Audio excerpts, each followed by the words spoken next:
esto también me va a costar muchísimo, pero no importa, vamos a decirlo. Al presidente Petro le ha ido mal.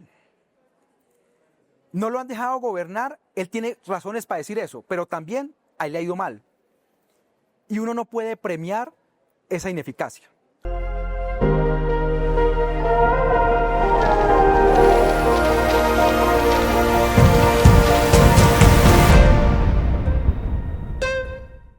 Bueno, senador, bienvenido. Gracias por venir hoy a politiquear con nosotros en El Tiempo.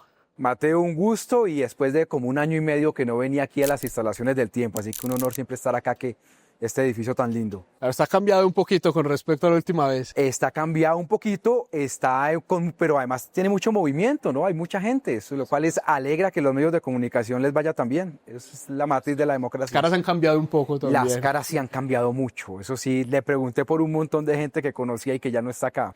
Bueno, senador, antes de entrar a esto de la política, usted, y lo veníamos hablando detrás de cámaras, usted también venía acá, lo conocíamos desde que era analista, trabajaba en Pares, politólogo, hasta periodista.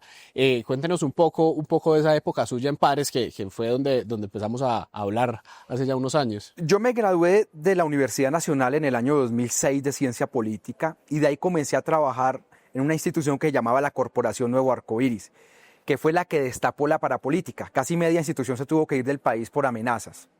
Y ahí hicimos muchísimas investigaciones, y luego con el director creamos una institución que se llamaba la Fundación Paz y Reconciliación. Ahí yo ya era el subdirector, comenzamos a hacer muchas investigaciones de seguridad, de crimen, de violencia y demás, y siempre tuvimos de aliado al Tiempo. Yo le recordaba a usted cuando estaba Pombo acá, cuando estaba Edulfo Peña, todavía estaba Matador de caricaturista. No, esto era era una sala de redacción impresionante. Mompotes también ya estaba, pues no tenía el cargo de director, pero estaba. Y hicimos unas grandes alianzas. De hecho, 2 investigaciones muy importantes que nosotros hicimos, nosotros en la Fundación Paz y Reconciliación, fueron publicadas en El Tiempo. Claro, pero una de las grandes chivas suyas fue cuando se internó como periodista y sacó una de las grandes entrevistas, que eso marcó agenda en su momento. Cuéntenos un poco esa historia. Nosotros, esa foto que están viendo ahí, esa foto fue una entrevista, mira, sumando las visualizaciones del medio de comunicación y mis canales propios, llegamos a casi 6 millones de vistas. Estábamos en el momento de las marchas, la Minga, acababan de avaliar el carro de un senador indígena en el Cauca. Llegó un operativo militar, Feliciano Valencia, se llama el senador, el ex senador hoy en día él, y logramos la primicia. A mí me acababan de echar de semana, yo creo que yo llevaba echado, 8 o 10 días cuando salió el contacto, y nos fuimos a hacer la entrevista. Lo importante de esa entrevista es que era la primera con las disidencias. Y ese señor que aparece en la foto, Jonier, él murió en un bombardeo ya de las fuerzas militares, y fue una entrevista muy vista. O sea, yo de la parte de los 10, 12 años trabajé como periodista e investigador. Esa fue la mayor cantidad de visualizaciones que yo tuve, 6 millones. Usted se sigue moviendo muy bien, incluso como senador en redes, pero esa cifra sí es complicada. Yo no he logrado otra cifra igual en algún video o algo, no, esa fue la más. Pues yo creo que era el morbo, porque era la primera vez que se lograba acceder a eso que llamaban disidencias. Hoy claramente está Mordisco, claramente está Calarcá, pues en ese momento eso era un mundo inhóspito, y lo logramos. Eso fue en el Cauca. ¿Cómo llegó hasta allá? Te digo una cosa, eso fue muy cerca a un batallón que hay ahí, que yo nunca entendí por qué las fuerzas militares no operaban. Eso es en una zona que llaman El Palo, en una estación de gasolina que hay ahí, como a 5 minutos, y el batallón en Caldono está a máximo 20 minutos. Claro. ¿Qué análisis hace hoy usted? Usted ha hecho durante años y lo sigue haciendo también en su labor como senador. Usted fue el ponente de la ley 4 y 18 de la paz total. ¿Qué análisis hace usted hoy de esa política de paz total, usted conociendo también el conflicto y las dinámicas del conflicto? No, a mí me duele que haya fracasado la política de paz total, y fracasó esa política de paz total por 4 razones rápidamente. El gobierno nacional cometió un error, no tuvo método. Nosotros en la ley 2272 o la prórroga de la 418 le entregamos las herramientas, y el gobierno nunca tuvo una posibilidad de método. Por ejemplo, eso de firmar ceses al fuego sin los protocolos. Eso, digamos, esto es Claro. un problema de método. Dos, hubo un problema de explosión de economías ilegales. Mire, Mateo, yo digo a la gente que nos está viendo hoy jueves, miren a cuánto está la onza de oro, está a $3.000. Hace 10 años estaba a $1.200. Es decir, entonces todo el mundo está sacando oro de aluvión, todo el mundo está contaminando los ríos. El precio de la coca volvió a subir. Después de los temas migratorios, la gente está pagando más para pasar por la frontera con el tapón del Darién. Entonces hay plata Sí. por todo lado.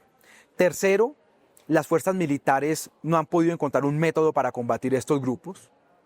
Y cuarto, además de la falta del método, del tema de economías ilegales, de las fuerzas militares que no han podido encontrar una forma de combatir, hay un proceso de fragmentación criminal. Hace 2 años eran 2 disidencias, hoy van en 6, van a terminar por ahí siendo 14. Entonces hay una fragmentación. Esos 4 fenómenos llevaron a que la paz total fracasara, pero es un dolor, porque hay mucha gente que se alegra de eso. Pero como a esa gente que se alegra no le reclutan los hijos no tienen que pisar mina, no les quitan testículos, piernas, brazos ni nada, pues se alegran. Pero la gente que está allá que está en Tumaco, en Barbacoa, es la que sufre. Y yo lo lamento mucho por esa gente. Mire el Catatumbo. Claro. ¿En qué momento le pica esa chispa de la política a usted, de tantos años como investigador, periodista, reportero de guerra prácticamente? ¿En qué momento dice, no, me voy para la política, me voy para el Senado puntualmente, no empieza en Cámara y me voy con la Alianza Verde? ¿Cómo fue esa historia suya de ingreso a la política? Yo ya había recibido una oferta para hacer política en el 2018 y la rechacé. Después de la echada de semana, para mí fue muy chocante. Entonces yo dije, cambio mi vida o me mantengo en lo mismo. Y mantenerme en lo mismo, pues era tener la misma dinámica que yo venía teniendo hacía 5 años. Entonces hubo una oferta, yo hablé en su momento con Angélica Lozano, recuerdo que hablé mucho con ella, recuerdo que conversé con varios senadores. Tenía la propuesta del pacto histórico de también ser candidato por ahí y de otro partido.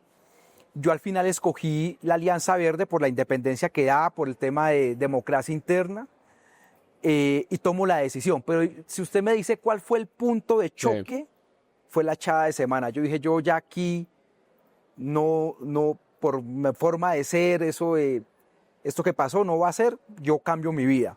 Tenía 39 años cuando decidí cambiar la vida, ¿no? Es como la edad. También sabía una cosa, que o lo hacía en ese momento o ya no lo hacía. ¿Y le ha gustado? Hoy ya lleva 2 años y medio, ya va para 3 años allá en el Congreso, en esto de la política. Siendo muy joven se convirtió siendo un primíparo, se convirtió en una de las principales voces del Congreso. Estuvo ahí buscando a ver si llegaba a la presidencia del Senado y se descuidan y por poco lo logra también. Pero le ha gustado ser político y le ha gustado con lo que se ha encontrado allá dentro del Congreso. A ver, esa pregunta es compleja, pero yo le respondería de estas 2 formas. Yo creo que nada me ha sorprendido, porque venía estudiando mucho ese mundo político, porque estudié ciencia política, o porque me la pasaba analizando eso, pero digamos, no me ha sorprendido. Y esa no sorpresa lleva a que yo me sienta relativamente cómodo en este barco que vaya. Ahora, pero es muy complejo, es decir, no es ni siquiera la cantidad de trabajo, que se trabaja mucho, sino son las presiones que hay. Siempre todo es un cálculo, todo es una conversación, todo es una negociación política. Usted lo vio estas últimas semanas con el orden del día, 2 semanas varados en la Comisión Primera discutiendo solo el orden del día. A veces es frustrante eso, pero digamos, yo hoy tengo que decirle la verdad, yo me siento cómodo en esto. Claro, bueno, pero la gente dice, bueno, ¿Ariel qué es? Ariel es petrista, claudista, arielista, no sé, ¿cómo identificar a Ariel Ávila? Porque a veces uno lo ve más inclinado hacia el gobierno, en el Congreso algunos colegas suyos lo ven ya como más petrista, otros dicen ya, no, Ariel está más verde, y uno lo ve a veces un poco más verde Claudia. ¿Cómo podemos leer a Ariel Ávila hoy, en esta coyuntura actual? Te voy a decir esta conversación, que esto me va a costar muchísimo, esto que voy a decir acá en política. Yo tuve grandes mentores en esto. Uno de esos mentores fue León Valencia, y él me dijo una vez, para siempre moverse en política, tenga en cuenta su ética, sus principios, sus líneas rojas, y de ahí no se mueva. Entonces yo escogí ese camino.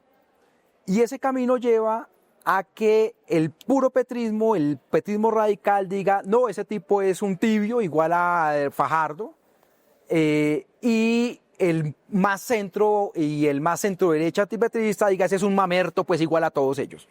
Pero uno lo que decide es acomodarse a esas tres cosas, los principios que uno tiene, los límites de sus líneas rojas para tomar decisiones. Entonces, por ejemplo, yo al gobierno no lo acompañé en el código electoral y gran parte de que este se hundiera fue porque hicimos una estrategia para hundirlo. Se unió ahí con la oposición. Estuve unido con Paloma Valencia, por ejemplo, con Humberto de la Calle en contra de ese código electoral que me parecía una aberración. Ahora, pero la reforma laboral sí la apoyo totalmente. Y eso lleva a esa confusión. Y dos, ¿cuál es el otro problema de la confusión? Las amistades. Sí. Claudia López fue mi compañera de trabajo muchos años, es una gran amiga a quien quiero y tengo un cariño especial por mire, varios de los ministros que estuvieron en el gobierno Petro fueron profesores míos o fueron compañeros de trabajo. Entonces, bajo esas circunstancias, pues uno tiene una cercanía con ellos. Y eso lleva a esa dualidad, pero en la vida real, si a mí la gente me quiere identificar, yo soy un hombre mucho más de centro izquierda, practico estos tres principios, lucha contra la corrupción, los temas de seguridad, tengo unos principios éticos, de ahí no me muevo, por eso esa dualidad. Pero no me voy ni para un lado ni para el otro, ni aplaudo todo pues como una foca, pero tampoco me pongo a hacer una oposición que no construye nada. Claro, y a propósito de León, ¿ha hablado usted con él sobre estos años ya que lleva en el Congreso? ¿Se han sentado a reflexionar sobre esto que ha sido y qué le ha dicho? Mateo, yo con León Valencia hablo casi cada 3 o 4 días. Es una persona, hay unas 3 o 4 personas que yo consulto mucho por decisiones, por cosas que está viendo, porque cuando uno es analista, uno como que está hacia arriba de las cosas, pero cuando ya está en política, uno como que está en esa piscina y no alcanza a ver el bosque. Entonces yo lo consulto mucho. De hecho, hablé con él hace 2 o 3 días, hablé con él la última vez para preguntarle cómo veía el país. Entonces hay unas 3 o 4 personas que yo consulto mucho de cómo están viendo el país. ¿Qué le ha gustado y qué no le ha gustado de la política y el Congreso? No, ¿qué me gustan? 2 cosas. Ahí se define todo. Ahí está el meollo de la sociedad colombiana. Ahí se discuten los proyectos que para mal o para bien van a afectar la sociedad colombiana en el largo plazo. O sea, usted está entre la gente que está definiendo el futuro de Colombia. ¿Y qué otra cosa me gusta? Que uno puede exponer sus ideas, uno puede tener iniciativa, es decir, tienes capacidad de autogestionarse unos todas las ideas que tengan, así muchas fracasen y muchas fallen, otras pasan. ¿Qué no me ha gustado? 2 cosas. Las presiones, esto es muy duro, las presiones, todo el mundo tiene una opinión, todo el mundo te llama, todo el mundo te escribe, es muy horrible esto. Y lo segundo, y te lo confieso la verdad, es estos niveles, aunque uno está acostumbrado al debate político, pero estos niveles de agresividad es muy duro. O sea, esto es como un ring de boxeo todos los días. Yo todos los días que me levanto, digo, bueno, hoy van a haber por lo menos 3 peleas, entonces vamos a ver qué pasa. Entonces es un ring de boxeo. Claro, senador, se le va a enfriar el tinto. Me preocupa que se lo tome frío. Pero bueno, también hablando de su paso por el Congreso, y ahorita mencionaba un poco lo de la comisión, lo del Senado, lo de la presidencia del Senado, pero llegó a ser presidente de la Comisión Primera del Senado, que es la comisión más importante del Congreso, y eso es ya unos veteranos. Siempre ha sido la comisión histórica donde están los más sabios. Ahora ya uno se pregunta si sí. Pero ¿cómo se ha sentido siendo presidente de la Comisión Primera y cuál ha sido esa responsabilidad siendo primíparo en el Congreso y asumir una célula legislativa tan importante? No era fácil que a un primíparo le dieran la presidencia de la Comisión Primera. Entonces fue una campaña muy difícil, realmente fueron días muy difíciles, incluso el último día, el día que estábamos votando 1 hora antes de esa foto que está pasando ahí, que es cuando me hacen el juramento, la juramentación, no estaba claro que yo fuera a ganar. Eso se definió al final, faltando 20 minutos. Entonces, yo te digo, fue difícil la elección, es mucha responsabilidad, te tengo que confesar, me tocó leerme y hacer un esfuerzo, por lo menos 4 o 5 veces me leí la ley quinta, las diferentes sentencias que reglamentaban o que hablaban de la ley quinta, para no equivocarme, siempre estudio mucho los proyectos, pues porque como primíparo siempre el costo, ahora que te graban cualquier cosa, el tema mediático es muy duro. Entonces ha sido un esfuerzo pesado. Y tocó un año donde entraron muchas reformas, el proyecto de transfugismo, movilidad política, el sistema general de participaciones, la jurisdicción agraria, el tema de restitución de tierras. Es decir, esto ha sido impresionante, pero te puedo decir algo. De los 3 años que llevo en el Congreso, este tercer año que soy presidente, es cuando siento que más he aprendido. O sea, más me ha tocado meterme en los temas, más metido, y siento que he aprendido mucho. Pero ha sido una experiencia difícil, pesada. Claro, usted estando allá de primera mano, siendo una persona neutra allá en el Congreso, ¿usted cree que si hay un bloqueo legislativo, como dice el presidente Gustavo Petro? Lo que pasa es que yo creo que diría mi abuela, se junta el hambre con la gana de comer. Es decir, que hay un sector político que no quiere dejar hacer nada, sí. Pero que también el gobierno no ha sido capaz de priorizar las reformas, de darles un orden, de entregar alguna directriz. Eso también es cierto. Entonces yo creo que se mezclan ambas cosas. Y eso se ve, digamos, falta de priorización de las reformas, el hundimiento, por ejemplo, del tema de cannabis, el hundimiento de la ley de servicios públicos que nunca se terminó de presentar. Pero temas de bloqueo, lo que pasó con la reforma laboral, que ya venía negociada y que solo porque era el gobierno Petro la hundieron, la señora Nadia Ablel. Entonces, yo creo que se junta el hambre con la gana de comer. Yo creo que ambas cosas son verdad. Que al gobierno no es capaz de priorizar es un desorden, eso es cierto. Y que hay un bloque que no quiere dejar negociar, que no quiere dejar pasar nada, que no quiere dejar cambiar nada, eso también es cierto. Le pregunto por la Alianza Verde, su partido. Esa foto que tenemos ahí fue del 2019. Claudia ganó la alcaldía y no solamente ganaron la alcaldía de Bogotá, también tuvieron unas en Manizales, en Cali, tuvieron el partido, realmente uno decía, ese partido ya despega. Ya hoy la foto es muy distinta, Antanas no está, Claudia no está, Name tiene unos líos en la Corte Suprema y ya anunció que no va a seguir en el Congreso y va a dejar el puesto a su hijo. ¿Qué pasó con la Alianza Verde? ¿Cómo no siguió ese camino que venía sembrando desde el 2019? Yo creo que pasaron 3 fenómenos. Y sabes, esta es la primera vez que voy a hablar del partido así públicamente, porque uno siempre como que cuida las formas en el partido. Pero lo primero que pasó es que el partido, desde el año 2018, siempre tuvo una división entre el ala más a la izquierda y el ala más procentro. Y esa división se fue dando.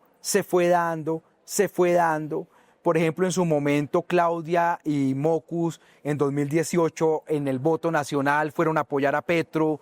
Hoy en día son de los mayores enemigos, de mayores disputas políticas, Claudia y Angélica con el presidente Petro. Entonces, en la vida real desde 2018 el partido estaba muy fracturado. Que eso no era tan visible, era una cosa, pero eso se sentía por dentro. Segundo, el partido entró en una crisis que era que siempre había hecho oposición y por primera vez le tocaba gobernar.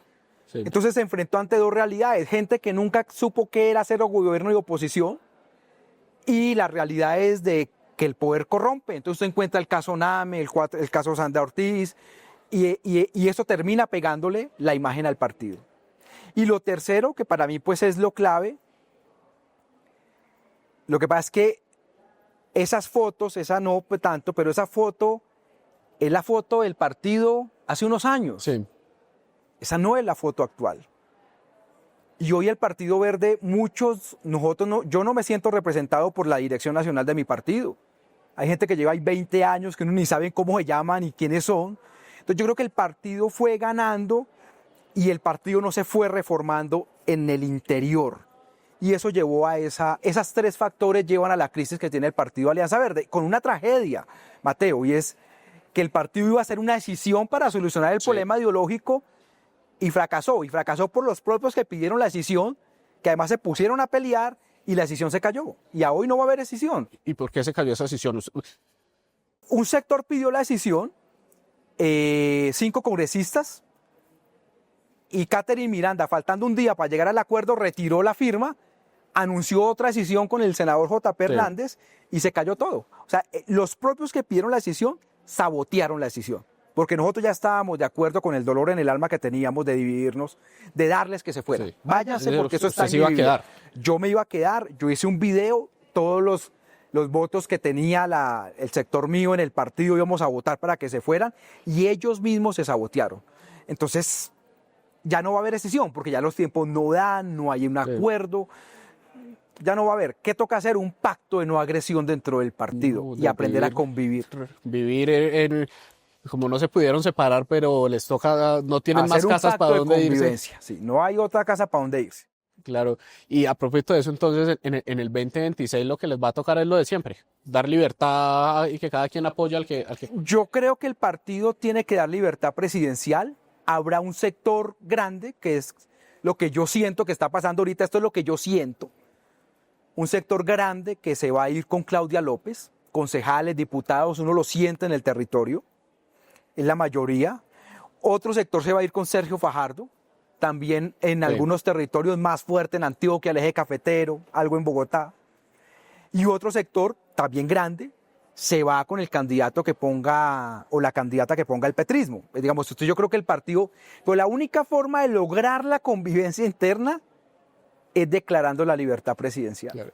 ¿Y usted qué va a hacer en 2026? ¿Ya está pensando en reelegirse en el Senado o no ha tomado decisiones todavía? No, yo me voy a hacer reelegir, ya digamos, eso ya es una decisión tomada. Voy a intentar competir por la cabeza de lista del partido, que está difícil, pero intentaré competir por la cabeza de lista y está clara mi decisión de hacerme reelegir. Pero bueno, esa no es una decisión mía, eso depende de la ciudadanía que vote por uno. Entonces está clara esa decisión de competir en las elecciones. Frente al tema presidencial, que creo que es la pregunta subsiguiente que usted me va a hacer. Esa era la que le ibas, pero no pierde la práctica de los días del periodismo. La respondo de una. Nosotros vamos a tomar una decisión, vamos a votar la libertad presidencial en el partido, no vamos a meter al partido a obligarlo en una o en otra posición y seguramente tomaremos una decisión, el equipo mío, sobre octubre o noviembre, sabiendo que con las tres personas que se ven que están compitiendo en el mundo político de esa opción son muy amigos. Yo soy muy amigo de Claudia López, fue mi compañera de trabajo, vuelvo y lo repito. Soy muy amigo del señor Sergio Fajardo, hemos hablado muchas veces, tenemos una relación de amistad más que política. Cuando nos reunimos no hablamos ni de política. Y también tengo una cercanía, por ejemplo, con la senadora María José Pizarro. Pero pues ahí hay decisiones que hay que tomar y eso lo tomaremos con nuestros candidatos y candidatas a Cámara.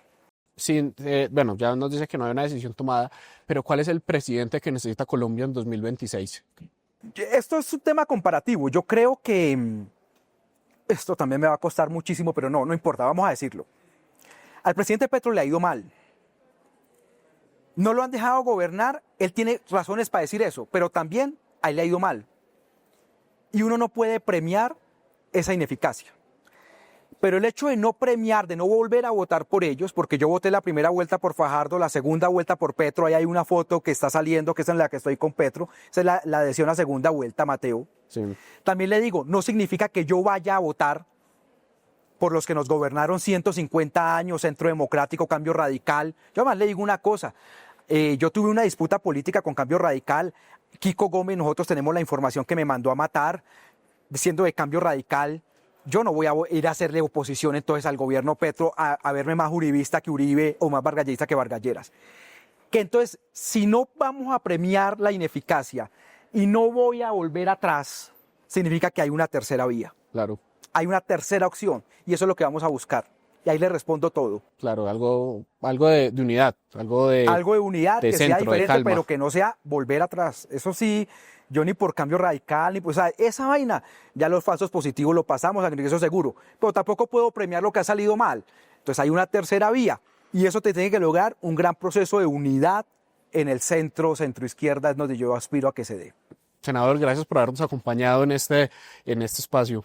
Mateo, muchísimas gracias y un honor siempre estar aquí en las instalaciones del Tiempo. Por acá lo seguiremos invitando como siempre y llamando para sus análisis políticos y todo lo que se viene allá en el Congreso.